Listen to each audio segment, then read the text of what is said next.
अल्लाहुम्मा सल्लि अला मुहम्मदिन व अला आलि मुहम्मदिन कमा सल्लैता अला इब्राहीम व अला आलि इब्राहीम अन्नका हमीदुम मजीद। अल्लाहुम्मा बारिक अला मुहम्मदिन व अला आलि मुहम्मदिन कमा बारकता अला इब्राहीम व अला आलि इब्राहीम अन्नका हमीदुम मजीद। रब्बि ज़िदनी इल्मा रब्बि इश्रह ली सदरी व यस्सिर ली अमरी वहलुल उक़दतम मिन लिसानी यफ़क़हू क़ौली। अस्सलामु अलैकुम व रहमतुल्लाह। कैसी हैं आप सब? उम्मीद है कि सब खैरियत से होंगे। और अभी तक आप लोगों ने जितनी भी पीछे सूरा हम पढ़ चुके हैं, सूरा अलम नशरा तक, वो सब आपने सुन ली होंगी। इनको अगर आप साथ साथ सुनेंगी डेली के डेली तो बर्डन नहीं होगा और बहुत सारा काम जमा नहीं हो जाएगा। तो ये आपकी आसानी के लिए कि एक दो दिन छोड़ के ऑडियो भेजी जाती है, तो आप काइंडली इसको सुन लिया करें टाइम टू टाइम। तो आप साथ साथ चलेंगे तो आपको ज़्यादा मज़ा आएगा। आज हम पढ़ेंगे सूरा 3 की बारे में थोड़ी सी डिटेल देख लेते हैं। पहली बात ये कि ये मक्की सूरत है, मक्का में नाजिल हुई और इसमें 8 आयतें हैं। अच्छा, इसमें थोड़ा सा जो हमने पीछे भी देखा था कि जो एक तसलसल चलता आ रहा है कि यहाँ पे जितनी भी सूरतें हम देख रहे हैं उसमें अल्लाह ताला ने कस्में खाई हैं और कसम खाने के बाद अल्लाह ताला ने जवाब कसम भी दिया है, ठीक है। और इसमें भी, इस सूरा में भी हम देखेंगे कुछ बड़ी इंपॉर्टेंट कस्में अल्लाह ताला ने उठाई हैं और उसके बाद अल्लाह ताला ने फिर इंसान को मुखातिब किया है। तो गौर से आपने सुननी है इसकी तफसीर और बहुत ज़्यादा ध्यान से सुननी है क्योंकि ये बड़ी इंपॉर्टेंट जो है वो सूरा है। बिस्मिल्लाहिर्रहमानिर्रहीम वत्तीनी वज़्ज़ैतून वतूरि सिनीन। कसम है इंजीर की और जैतून की और तूरे सिनीन की। 3 चीज़ों की कसम खाई है। कसम है इंजीर की। अब इंजीर की कसम अल्लाह ताला ने क्यों खाई है? ये बज़ाहिर देखने में क्या है? फल है, इंजीर है, जैतून है, ठीक है, और तूरे सिनीन है जिसका आपके बारे में आपको मालूम है कि ये पहाड़ का नाम है। तो 2 ऐसी चीज़ों की कसम, 3 ऐसी चीज़ों की कसम खाई है जिनका ताल्लुक़ जो है वो बेसिकली बन रहा है अंबिया के साथ। इंजीर की कसम अल्लाह ताला ने खाई है। तो इंजीर के बारे में हम थोड़ी सी बात कर लेते हैं कि कसम क्यों खाई गई है।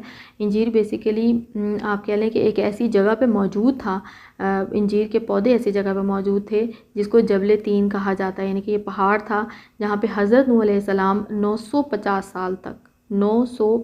साल तक दावत तबलीग देते रहे, अल्लाह ताला की वहदानियत के बारे में बताते रहे। और उस इलाके में इंजीर की तादाद बहुत ज़्यादा थी, कसरत से पाए जाते थे, जिसकी वजह से अल्लाह ताला ने यहाँ पे इंजीर की कसम खाई है।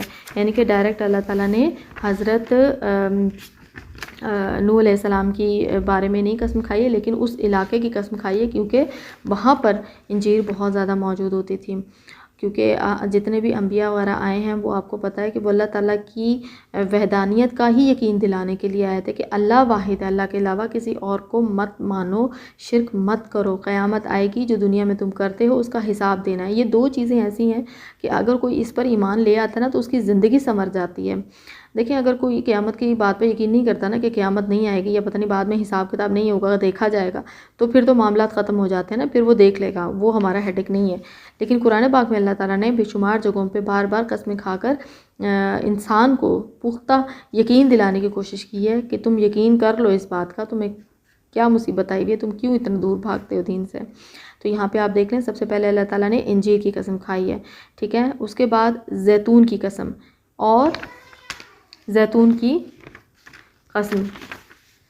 इसमें यह कि जैसे हज़रत ईसा अलैहिस्सलाम है, वो जिस पहाड़ी पर वाज देते थे या तबलीग करते थे, दावत और तबलीग किया करते थे, जिसको सरमन ऑफ माउंट भी कहा जाता है, वहाँ पे जैतून के पौधे बहुत ज़्यादा थे और जिसकी वजह से अल्लाह ताला ने यहाँ पर जैतून की कसम खाई है। आगे देख लेते हैं वतूर सिनीन और तूरे सिनीन। तूरे सिनीन का सबको मालूम है, मैक्सिमम लोगों को मालूम ही होगा कि हज़रत मूसा अलैहिस्सलाम जो हैं वो जब उनको नबूवत अता हुई है और जिस जगह पे अल्लाह ताला ने उनके साथ हम कलामी की है और ये शर्फ सिर्फ इन नबी को हासिल है, हज़रत मूसा के अलावा किसी नबी से अल्लाह ताला ने डायरेक्ट जो है वो हम कलामी नहीं की है। तो यहाँ पर अल्लाह ताला ने तूरे सिनीन की कसम खाई है कि जिस पहाड़ पर हज़रत मूसा अलैहिस्सलाम को अल्लाह ताला का आवाज़ सुनाई दी या हम कलामी हुई थी, आप कह सकते हैं, ठीक है। इसकी आगे देखते हैं हम बहाज़ल बलदिल अमीन और उस अमन वाले शहर की, ठीक है। 4 कस्में हो गई, इंजीर, जैतून, तूरे सिनीन और अमन वाला शहर। अमन वाला शहर किसको कहा गया? अमन वाला शहर कहा गया है मक्का को, क्योंकि मक्का ऐसा शहर है जहाँ पर आप सल्लल्लाहु अलैहि वसल्लम की बौसत हुई, आप सल्लल्लाहु अलैहि वसल्लम की पैदाइश की जगह है मक्का, ठीक है। और इस वजह से अल्लाह ताला ने वहाँ पर मक्का की कसम खाई है और इसको अमन वाला शहर करार दिया है। आगे देख लेते हैं आयत नंबर 4, लक़द ख़लक़नल इंसान फ़ी अहसनि तक़वीम, यकीनन हमने इंसान को बेहतरीन सूरत में पैदा किया। अभी देख लें यहाँ पर क्या हो रहा है। यहाँ पे अल्लाह ताला अपनी जितनी कस्में खाई हैं अल्लाह ताला उस कसम का जवाब दे रहे हैं कि यकीनन हमने इंसान को बेहतरीन सूरत में पैदा किया। अच्छा, कसम की जवाब का कैसे पता चलेगा? अब जैसे हम इंसान लोग हैं ना, हम लोग भी तो कसम उठाते हैं ना। चलो अल्लाह की कसम, बहुत सारे लोग ज़्यादातर अल्लाह की कसम उठा लेते हैं, जबकि कोशिश करनी चाहिए कि बहुत शदीद ज़रूरत हो तो आप कसम उठाएं, वरना अवॉइड ही करें। अगर इंसान सच्चा हो तो वो बेफिक्र भी हो सकता है कि मैंने तो सब बात कर दी, यही सामने वाले का मामला कि वो उस पर ट्रस्ट करता कि नहीं करता, तो आपको कस्में खाकर उसको यकीन दिलाने की ज़रूरत नहीं है। तो अल्लाह ताला ने जो बेसिकली कुरान पाक में कस्में खाई हैं वो अपनी ही ज़ाती बनाई हुई मखलूक की कस्में हैं, क्योंकि अल्लाह ताला से तो ऊपर से कुछ नहीं है ना। अल्लाह ताला किसी अपनी से ऊपर की चीज़ की कैसे कसम खा सकते हैं, जबकि अल्लाह से ऊपर कोई है ही नहीं। तो अल्लाह ताला ही सबसे बड़ी ज़ात है। अल्लाह ताला वहदहू ला शरीका, क्रिएटर है इस पूरी दुनिया का। तो क्या है कि अल्लाह ताला ने कस्में खाई हैं, जैसे हम कसम खाएं और फिर उसके बाद हम कहते हैं अल्लाह की कसम, और फिर उसके बाद हम उससे आगे बात याद रखें कि मैंने ये काम नहीं किया या तुमने ये काम किया है, मैंने तुम्हें देखा था, ठीक है। इस तरह से हम बात को कंटिन्यू करते हैं कसम खाने के बाद। यहाँ पे भी अल्लाह ताला ने क्या किया है, तो इंजीर की, ज़ैतून की, तूर सिनीन की और फिर मक्का की कसम खाकर अल्लाह ताला ने आगे इंसान को मुखातिब किया है कि यकीनन हमने इंसान को बेहतरीन सूरत में पैदा किया है। अब देखें, बेहतरीन सूरत में पैदा करने से मुराद क्या है कि आप किसी भी तरह के इंसान हैं, आप गोरे हैं, काले हैं, सांवले हैं, आप चिपटी नाक वाले हैं, छोटी नाक वाले हैं, लंबी नाक वाले हैं, चौड़े माथे वाले हैं, छोटे माथे, मतलब आप किसी भी तरह, छोटी हाइट, बड़ी हाइट, मोटे, चौड़े, लंबे, पतले, सूखे, या इवन मैं क्या कहूँ, आपको पता ही है कि इंसान हर तरह की दुनिया में मौजूद है, ठीक है।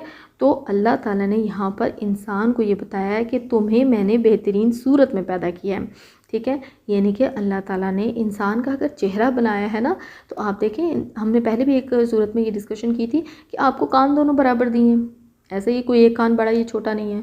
हर चीज़ आपके जिस्म में जो दो दो कपल की सूरत में मौजूद है, दो पैर हैं, दो हाथ हैं, दो अंगूठे हैं, दो उंगली हैं, ठीक है, तो कितनी इक्वल है। आप ज़रा कैलकुलेट तो करें इन चीज़ों को, ज़रा गौर तो करें, ज़रा मिलाएं तो सही आपस में, दोनों उंगलियों को मिलाएं, दोनों अंगूठों को मिलाएं। बहुत रेयर होगा किसी का डिफरेंस हो, लेकिन अल्लाह ताला ने सब चीज़ें बहुत खूबसूरती से बनाई हैं, ठीक है।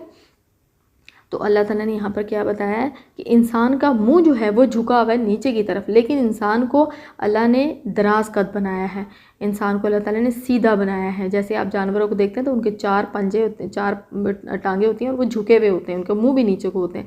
लेकिन इंसान को जो है ना, अल्लाह ताला ने खड़ा सीधा जिस्म दिया है, जिसमें वो चलता है और अपना बैठता है, और बड़ी खूबसूरती से अल्लाह ताला ने उसकी सब चीज़ें बनाई हैं।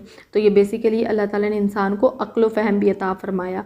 फिर उसके बाद अल्लाह ताला ने सुनने और देखने की हिस्स भी अता फरमाई। ये सारी क़ुव्वतें अल्लाह ताला ने दी हैं, जो बेसिकली अल्लाह ताला की अपनी ज़ाती सिफ़ात हैं, ठीक है, ये इंसान के अंदर मौजूद हैं। तो अल्लाह ताला ने यहाँ पर अपनी हाथ की बनाई हुई मखलूक को यकीन दिलाया है कि तुम्हें अल्लाह ने बेहतरीन पैदा किया है, तुम्हें अल्लाह ताला ने खूबसूरत और बेहतरीन सूरत में पैदा किया है। सुम्मा वददनाहु अस्फला साफिलीन, फिर उसे नीचों से नीचा कर दिया। अब नीचों से नीचा कर दिया से क्या मुराद है कि जैसे आप कह सकते हैं कि इंसान जब जवान होता है, ठीक है, फिर उसका दोबारा से बुढ़ापे की तरफ जाता है, तो दोबारा से उसका एक तरह से कह लें कि वो बच्चों की तरह बिहेव करना शुरू कर देता है। तो उसका तो यहाँ पे अल्लाह ताला ने इस सूरत में, इस आयत में क्या बताया है कि इंसान जब जवान होता है ना, तो फिर उसके बाद जब बुढ़ापा आता है तो वो नीचे की तरफ जाता है, यानी कि नीचों से नीचा कर दिया। इसके ना 2-3 मफहूम है। एक तो ये हो गया कि जवानी से बुढ़ापे का सफ़र, कि बुढ़ापे में आपको पता है कि बच्चे की तरह बिहेव करने लग जाता। कोई भी ज़्यादा एजिड इंसान जब हो जाता ना, तो बिल्कुल एक मासूम से छोटे से बच्चे की तरह बिहेव करना शुरू कर देता है। उसको उसी तरह अटेंशन चाहिए होती है, उसको शिकवे भी ज़्यादा होते हैं, वो प्रॉब्लम्स भी थोड़ी बच्चों वाले करना शुरू कर देता है, चीज़ें प्रॉब्लम थोड़े से क्रिएट करता है, क्योंकि वो बिल्कुल रिवर्स हो चुका होता है ना। तो एक तो ये मफ़हूम हो गया, ठीक है। दूसरा जो कहा जाता है कि बाज़ लोगों ने इस तरह से भी किया कि वो किरदार के बारे में बात की है कि ऐसा किरदार जिसमें इंसान मतलब आप कह लें कि जब इंसान बुराइयों की तरफ जाना शुरू करता है तो उसका किरदार तो पाक नहीं रहता ना, तो वो किरदार की जो पस्ती होती है ना उसकी तरफ वो उसके नीचे होने की बारे में बताया कि अल्लाह ताला ने तो तुम्हें सही पैदा किया था, लेकिन जो इस किरदार की पस्ती है, किरदार तो तुम्हारे अपने हाथ में था ना, कि तुम पैदाइशी तौर पे किसी को अल्लाह ताला ने गुनहगार पैदा नहीं किया, साफ पाक रूह दुनिया में आती है। लेकिन जब इंसान दुनिया में आता है, बड़ा होता है, वो दुनिया को देखता है तो वो दुनिया के रंग में ढल जाता है। तो दुनिया के रंग में ढलने के लिए नहीं हमें अल्लाह ने पैदा किया। ये हम इंसानों की ना बहुत बड़ी खुशफहमी है कि पता नहीं हम दुनिया के रंग में ढल के दुनिया में अगर हम कामयाब नज़र आ रहे हैं ना, हम बड़ी अच्छी गुफ्तगू कर लेते हैं, हम बड़ा किसी को बड़ा कॉन्फिडेंस शो करते हैं, बड़ा हम कामयाब हैं, बड़ी अच्छी जॉब है हमारी, ये बड़ा सारा कुछ है हमारे पास, ये हम कामयाब है। और भाई ये इस तरह की कोई कामयाबी नहीं है, ठीक है, ये असली कामयाबी है ही नहीं। कुरान पाक में जगह जगह लिखा हुआ है, जहाँ पे जन्नत का जिक्र होता है, जहाँ पे अजाब से बचने का जिक्र होता है, तो वहाँ पे अल्लाह ताला बताते हैं कि ये बड़ी कामयाबी है, जो तुम्हें जन्नत यहाँ पे मिल जाएगी ना, वो तुम्हारी बड़ी कामयाबी होगी। तो वो दुनिया में जिसको तुम कामयाबी समझते रहे, तो वो तो चंद दिन का खेल था, 50-60 साल की ज़िंदगी ये ख़त्म हो जानी, और उसके बाद क्या होगा? उसके बाद तो हमारी औलादों ने पता नहीं हमारे क़ब्रों में जाके हमारे लिए किसी ने दुआ करनी भी है कि नहीं करनी है, दिल से वो भी, ठीक है। तो औलादें अपनी ज़िंदगी में मसरूफ़ हो जाती हैं। जो अपने हमारे पेट के पैदा किए होते हैं ना, उनके पास भी वक्त नहीं होता कि वो हमारी क़ब्रों में जाके, कैसे कैसे बड़े अजीम लोग मर गए हैं, दुनिया से चले गए हैं, उनकी क़ब्रों में जाके कोई पूछने वाला नहीं है उनको, तो हम किस खुशफहमी में जी रहे हैं, ठीक है। तो यहाँ पर बात अल्लाह ताला ने की है कि एक तो किरदार की पस्ती हो गई, ठीक है, और इसके अलावा बाज़ में वही ज़िल्लत रुसवाई का जिक्र किया है कि जो इंसान को, जैसे अभी हम बात कर रहे थे कि जहन्नुम और जन्नत की बात की जाए, तो अगर इंसान जहन्नुम में जाएगा तो वो उसके लिए पस्ती है ना वहाँ की, वो उससे ज़्यादा एक कहते हैं ना खौफनाक चीज़ कोई नहीं है। थोड़ा सा इमेजिन करके देखें कि वो कैसा एक उस वक्त का सीन होगा कि इंसान जो है ना वो बचना चाहेगा, माफ़िया मांगेगा, गिड़गिड़ाएगा, लेकिन उसको माफ़ी नहीं मिलेगी। आज हम किसी गुनाह के करने के बाद जब रिग्रेट फ़ील करते हैं ना, हम फ़ील करते हैं कि हमसे गलती हो गई है, तो हमारे पास बहुत ज़्यादा चांसेस होते हैं, जब तक सांस चल रही है ना, चांस ही चांस है आपके पास, आप माफ़ी मांग लें, अल्लाह ताला माफ़ कर देंगे। एक आंसू बहाएं, समंदरों के पानी पीछे रह जाएंगे, वो एक आंसू इंसान को बख्शवा देता है। तो अल्लाह ताला कितने गफूर रहीम है। देखें अल्लाह ताला ने यहाँ पे बेहतरीन सूरत में पैदा किया, और फिर उसके बाद उन्होंने नीचे से नीचे की बारे में बात की है कि इंसान किस तरह से पस्ती में चला जाता है। आगे हम देख लेते हैं आयत नंबर 6, इल्लल्लज़ीना आमनु वामिलुस्सॉलिहाति फ़लहुम अजरुन गैरु ममनून, लेकिन जो लोग ईमान लाए और फिर नेक अमल किए तो उनके लिए ऐसा अजर है जो कभी भी ख़त्म नहीं होगा।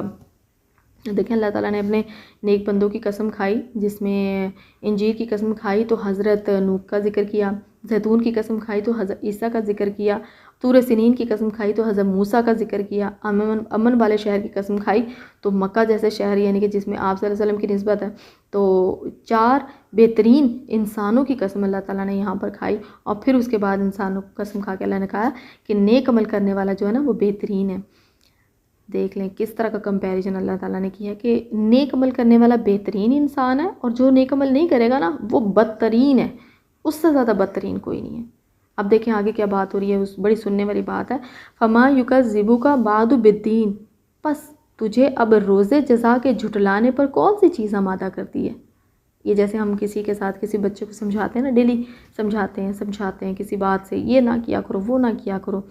तो जैसे मेरा छोटा बेटा मुझे बहुत तंग करता है, तो मैं उसको डेली समझाती हूँ। ऐसे आप लोगों के भी छोटे छोटे बच्चे होंगे जिनको आप डेली समझाते हैं, तो वो नहीं समझता ना, तो हम फिर उसको कहते हैं यार तुम कौन सी चीज़ तुम्हें जो है वो ये करने पर आमादा करती है, तंग आके कहते हैं।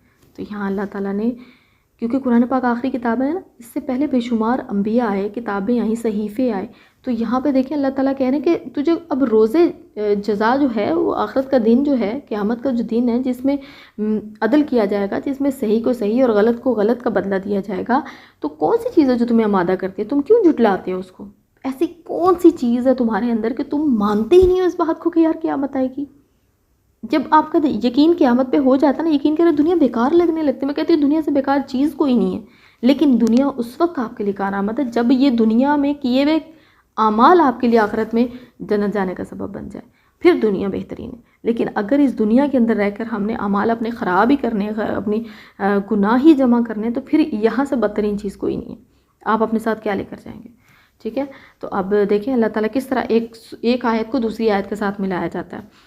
अलैहिस्सलाहु बिअहकामिल हाकिमीन, क्या अल्लाह ताला सब हाकिमों का हाकिम नहीं है।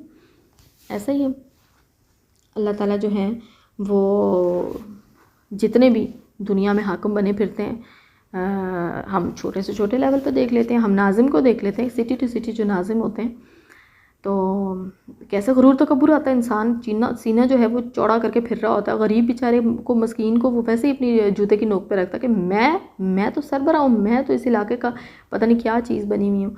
और इसके अलावा आप थोड़े से ऊपर चले जाएँ तो जनाब वो वज़ीर आला आ जाते हैं, और पता नहीं कौन कौन से ये वज़ीर आज़म आ जाते हैं, फिर सदर आ जाते हैं, फिर उसके ऊपर बाकी। तो ये हायरार्की जो दुनिया में बनी हुई है ना, ये सारी की सारी यहीं रह जाएगी हुक्मरानों की। अल्लाह ताला हाकिम है, ठीक है। और अल्लाह ताला जो है वो ही बेसिकली मेन हाकिम जो है वो अल्लाह ताला। तो अल्लाह ताला का कानून दुनिया में भी होना चाहिए था, लेकिन हम इंसानों ने अपने कानून बना लिया, हम उसी तरह से चल रहे होते हैं जैसे हमारा दिल कर रहा होता है। तो यहाँ पे अल्लाह ताला ने ये बताया है कि मैं ही बेसिकली सबसे बड़ा हाकिम हूँ। तो क़यामत जब बर्पा होगी उस वक्त अदल किया जाएगा, उस वक्त आपको उसी का बदला दिया जाएगा जो आप दुनिया में करते रहे होंगे।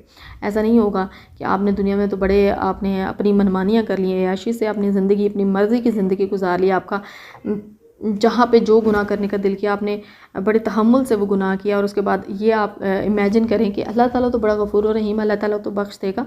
तो ऐसा बिल्कुल भी नहीं होगा। अल्लाह ताला उन इंसानों के साथ नाइंसाफ़ी कभी भी नहीं होने देगा जो दुनिया में बड़ी परहेज़गारी की ज़िंदगी गुजारते रहे। कॉमन सेंस है ना, कॉमन सेंस यूज़ करें कि अल्लाह तो गफूर और रहीम है, लेकिन क्या अल्लाह अदल करने वाला नहीं है? अगर आपका यकीन इस बात में ना कि अल्लाह अदल करने वाला है, तो इंसान को इस बात का पता होना चाहिए कि दुनिया में मैं जो करके जा रहा हूँ ना, मुझे पूछेगा अल्लाह। और अगर दुनिया में कोई नेक अमल कर रहा है ना, तो बद अमल करने वाले इंसान को उसके बराबर सिला आखिरत में नहीं मिलेगा, इम्पॉसिबल है। हाँ, नेक अमल करने वाले की नीयत साफ़ होनी चाहिए। हम तर्जुमा तफसीर कर रहे हैं ना, हमारा मकसद क्या है कि हम सब कुरान के साथ जुड़ जाएँ। हम एटलीस्ट एक बार कुरान को मोटा मोटा इस तरह से पढ़ लें कि यार हमें एटलीस्ट समझ आ जाए अल्लाह ताला ने क्या कहा, बस। ठीक, अल्लाह ताला ने ये बुक हमें भी भेजी है, हमारे लिए बहुत बड़ी नेमत है ये बुक, ये किताब हमारे लिए बहुत बड़ी रहनुमाई है। तो हमें इसके साथ जुड़ जाना है। हम एक बार अगर सूरतें सुनना शुरू हो गए हैं तो हमें उसको कंटिन्यूसली सुनना है, हमें रुकना नहीं है दरमियान में। और बस आज के लिए इतना ही। इंशाल्लाह कल जो है वो हम नई सूरह के साथ सूरह अलक जो है वो शुरू करेंगे, जो कि आप सल्लल्लाहु अलैहि वसल्लम पे पहली वही नाजिल हुई थी, और बड़ी इंपॉर्टेंट सूरह होगी। हर सूरह इंपॉर्टेंट है, हर सूरह जब शुरू करते हैं तो ऐसे लगता है इससे अहम सूरत ही कोई नहीं है। तो अल्लाह ताला का कलाम है, सारा का सारा ही कलाम बहुत इंपॉर्टेंट है। तो हमें जो है वो अब अपने मुस्तकिल मिजाजी के लिए दुआ करनी है कि अगर हमने एक बार कुरान पाक को समझ के पढ़ना शुरू कर दिया है ना, तो हमने अब रुकना नहीं है, ठीक है। हमारी कोई मसरूफ़ियत हमें नहीं रोक सकती, हमें दुनिया की कोई मसरूफ़ियत नहीं रोक सकती। सुब्हानल्लाहि व बिहम्दिही, सुब्हानकल्लाहुम्मा व बिहम्दिका, अशहदु अल्ला इलाहा इल्ला अंता, अस्तगफिरुका व अतूबु इलैक।